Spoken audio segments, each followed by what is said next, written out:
Hello বন্ধুরা, আশা করছি সবাই খুব ভালো আছো আর ভালো থাকতেই হবে। আজ আমরা আবার একটা নতুন ভিডিও বেরিয়ে পড়েছি। এখন এই মুহূর্তে আমরা রয়েছি কৃষ্ণনগর পেরিয়ে এসে, নদিয়ার কৃষ্ণনগর পেরিয়ে এসে আছি বোর্ডার কাছে। Dalkhola 336 kilometre, Malda 210 kilometre, Baharampur 84 kilometre. আর আমরা যাব সেই ইতিহাস প্রসিদ্ধ স্থান পলাশি, সেই পলাশির আম্রকানন, যেখানে আমাদের বাংলার শেষ ও স্বাধীন নবাব সিরাজউদ্দৌলার সঙ্গে বিশ্বাসঘাতকতা ঘুরে ঘুরে দেখবো এবং আরও ঘটনা সব কিছু আপনাদের জানাবো। তো ততক্ষণ আমাদের সাথে চলুন, সাথে থাকুন। আমি ইনসান আর আমার জানেমন চলছে আমাদের সেফ জার্নি। কলকাতা থেকে মুর্শিদাবাদ যাওয়ার মানচিত্র।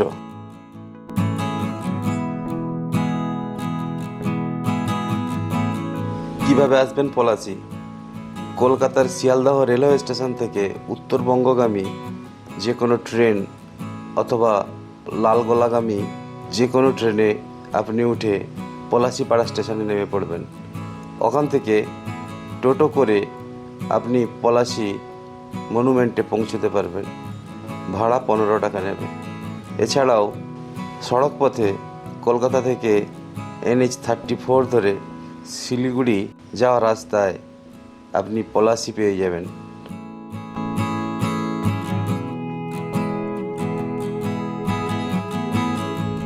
কার জিপ ভ্যান বন্ধ, এইটাতেই চলে যাই।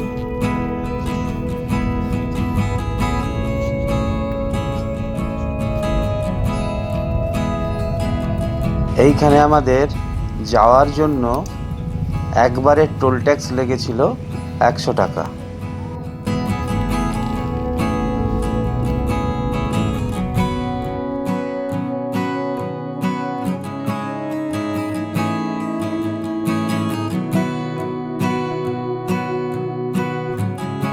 আমরা পলাশির মোড়ে পৌঁছে গেলাম NH 34-এর ওপর। এইখান থেকে বাম দিকে তোরণটি পেরিয়ে আমরা পৌঁছে যাব পলাশির মনুমেন্ট স্থলে।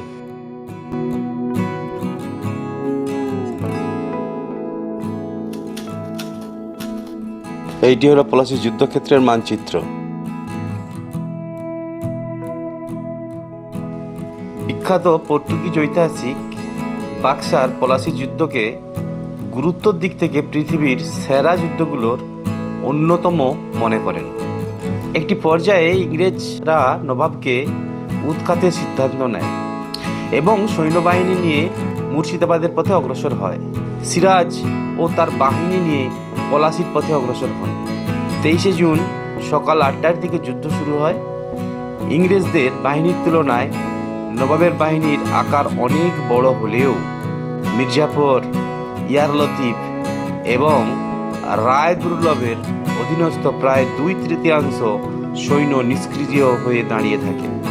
মীর মর্দান, মোহনলাল, খাজা আব্দুল হাদি খান, নবে সিং হাজারির নেতৃত্বাধীন সৈন্যরা এবং ফরাসি সৈনিকদের একটি দল যুদ্ধ চালিয়ে যায়।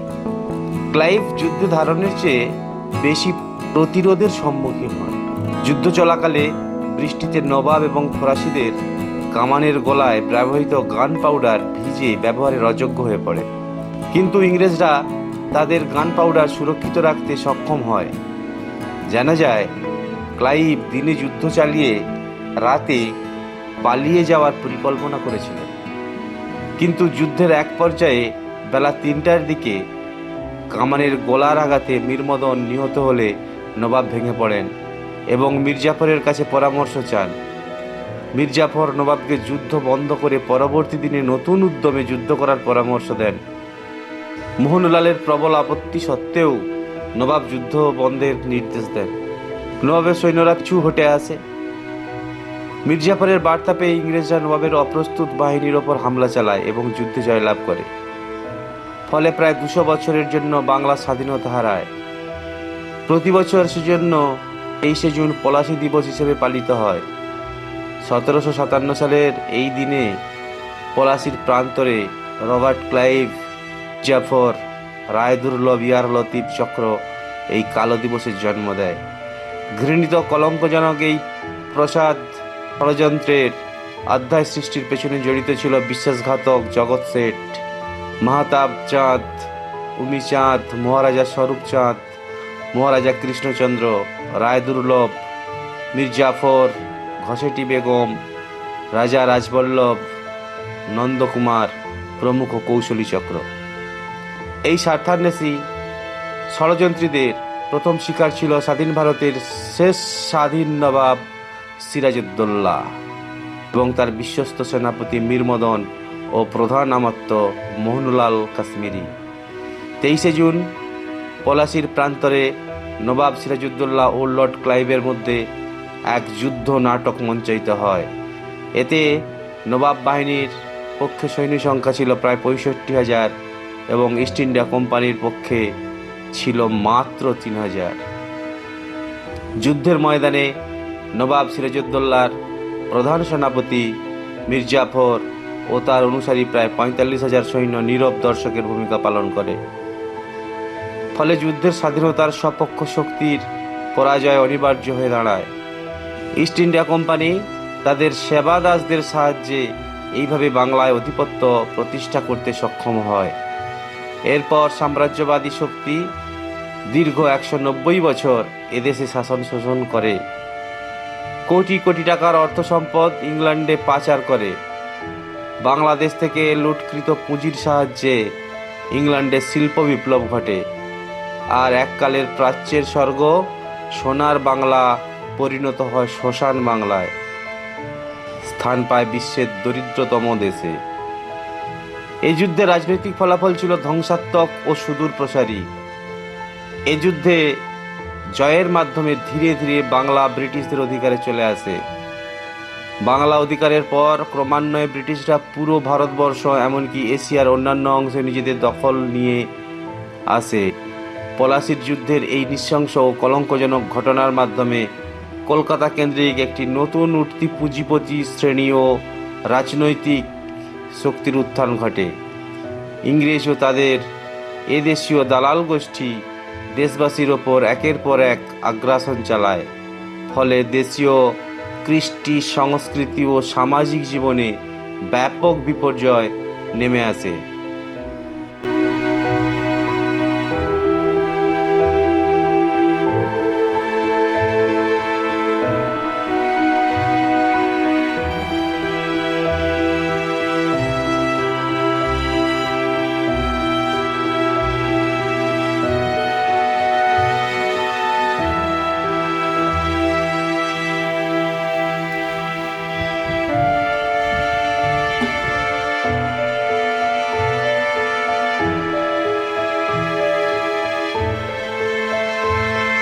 দু সালে ভারত, বাংলাদেশ এবং পাকিস্তানের পিপলস ফোরাম এই আবক্ষ মূর্তিটি প্রতিষ্ঠা করেন।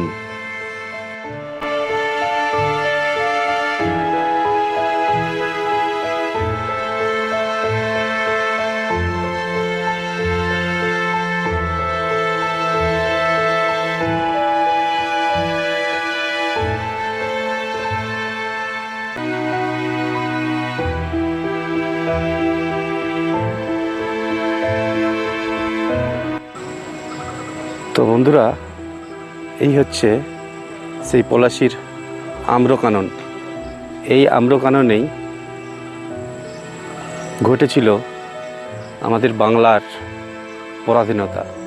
এখানকার মাটি আজও হয়তো কাঁদে। সেদিন সেই বিশ্বাসঘাতকতা যদি না করত, তাহলে আজকের এই মনুমেন্টটা আমাদের হয়তো দেখতে হতো না। আজকে বাংলার স্বাধীনতা অন্যরকম হতো, বাংলার মানুষ অনেক প্রাচুর্যে ভর্তি থাকতো।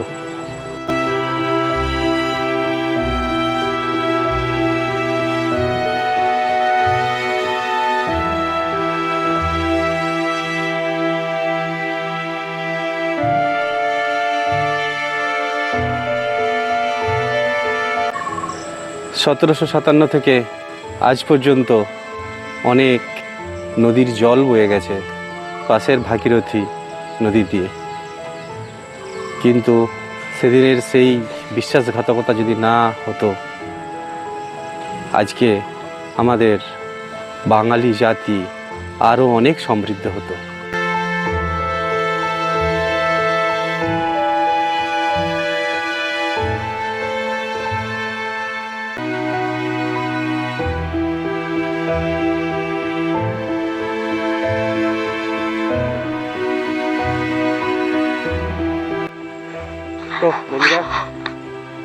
চলো আমরা একটু আগের দিকে যাই, ওখানে 2-3টে গম্বুজ রয়েছে বলে বলছে, তো সেই গম্বুজগুলো দেখবো।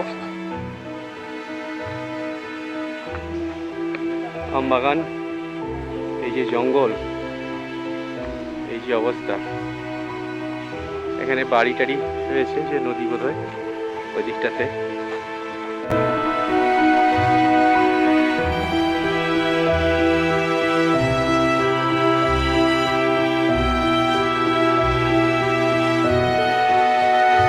এইখানে 3টে স্মৃতিস্তম্ভ দেখতে পাচ্ছি। এই 3টি স্তম্ভ হলো মীর মদন, নবী সিং হাজারি এবং বাহাদুর খানের। সেই ছোটবেলায় ইতিহাস বইয়ের পাতায় পড়া পলাশির প্রান্তর, পলাশি রামবাগান কৌতূহল ছিলই। আজ সশরীরে এখানে পৌঁছে নিজেকে বড্ড শিহরিত লাগছে। এই বড় প্রান্তর, হাজার হাজার সেনা, কল্পনা করলেই একটা কথায় যেন হারিয়ে যাই। তো আজকে নিজের চোখে দেখে অবাক হয়ে যাই। ইতিহাসের কথা ভাবতে ভাবতে আর সেই অতীতে ফিরে গিয়ে আমার লোমগুলো সব দাঁড়িয়ে গিয়েছে দেখুন। তো গায়ে কাঁটা দেয় যদি ভাবা যায় যে কতখানি বিশ্বাসঘাতকতা হয়েছিল।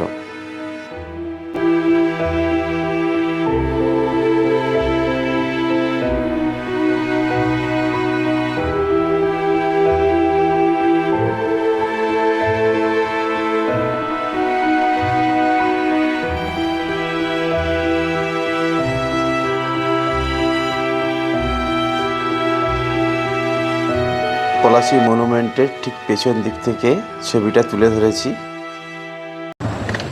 Soldiers under the British East India Company, and Nawab had 50,000 under him. No man. But strategically, Robert Clive was very confident to win the battle because he got his groundwork very well. And he got the information through his acquaintances in Kolkata, that they were very learned scholars, that the preparation in Murshidabad, the situation in Murshidabad is totally against the Nawab. There are various reasons. The main reason behind that, they are the money lenders who were Jain business people, not book, and he had very statistical data to support his views about it, and it is actually revealing for us to know that even Microsoft, even the Apples, they're no way closer to the East India Company in terms of the business participation in the world business. And Bengal of Calcutta actually contributed about 60 to 65% of total exports in the world. It's such a huge amount of the GDP of UK was because of the profit made in India. So this all would have not been possible if this war was not won by the East India Company. And by the end of 100 years, the company itself becomes a challenge to the British monarchy. And that is why in 1857 the Queen had to disband, order the dissolve of the company. But she was still not very confident about taking over India. So we had to wait 20 years for the Queen to declare herself as the Queen Empress of India. So 1857, the mutiny taught the lesson, the British Parliament took a notice, and the Queen directed the dissolvement of the East India Company. It took 20 years for the Queen to assume the title of Queen Empress of India. And so India went under the British rule for the first time, actually in 1877, 1st of January. Before that, it was the company which used to rule and not the British monarch or the parliament. So the parliament's regulation was completely absent. And when we got to know this, this resulted in a new era for India. Because so far we knew the company and the monarch as the same. We didn't make any difference. But now we know. When we know about the parliament, our people who started learning English by now, and a very interesting story I want to share with you. In 1813, a newspaper report published declaring a Bengali gentleman as a billionaire. And what was his business? You won't believe it. His business was selling English words. He could sell one English word at 1 rupee.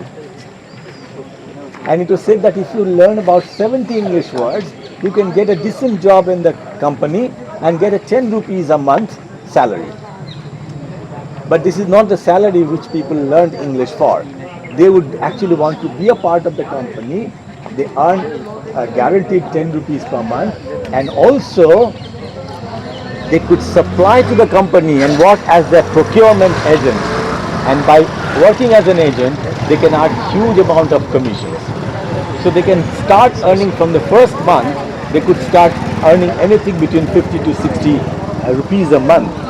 Paying 70 rupees, their money would be back within 1.5 months. And so it's a profitable business for those who pay 70 rupees to learn 70 words. But a lot of people went farther than 70 words. They learned probably 700 or 7,000 words. And they started going to England to study law. And then they found, oh my God, what is written? What's happening here? The parliament promises these are the rights. And since we are the subject of the British monarchy, we must get these rights. So they now started fighting legal battles. And they started forming associations. In 1877, Queen proclaimed the title of Queen Empress of India. 1876, we founded Indian Association of the Lawyers. 1885, we founded Indian National Congress. So this is the beginning of a new era, and the people started getting to know about how a democracy works, how the parliamentary system works, what is the rights and duties of the civil society. We were completely unaware of it. And so you can see the result that within the next about 70, 80 years, we got freedom and established ourselves as a democracy. So these all could actually come back to here. In 1757 itself, a small stone pillar was raised here to mark the place where Robert Clive handed over the crown to Mir Jafar, accepting him as the next Nawab. So this is the battlefield of Plassey. However, this obelisk comes out in 1901 when Lord Curzon, who tried to redefine the Indian history at different points, he built several monuments, and one of them is here to mark the battlefield of Plassey, the victory of the company. He also built in 1901 the Victoria Memorial, Calcutta. So the very interesting thing that Lord Curzon wanted to prove that India, Bengal for that matter, was under a very draconian rule of the Mughals, from where the East India Company, recovered them. They have saved us from that draconian rule. And that now the Queen is dead, nobody saw the Queen, so he portrayed Queen as a Queen Mother. This is why you see in the Victoria Memorial Hall, outside statue of Queen Victoria is a very fat old lady. This is a very interesting, very clever move of the British architect, sculptor John Frampton, because he knew the Indian aesthetics of portraying a woman fat as benevolent woman. Mothers are always the fat.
সেই সেনানীদের আরও একবার salute জানিয়ে আজ ফিরছি আপন বাড়ি আপন গাঁয়ে।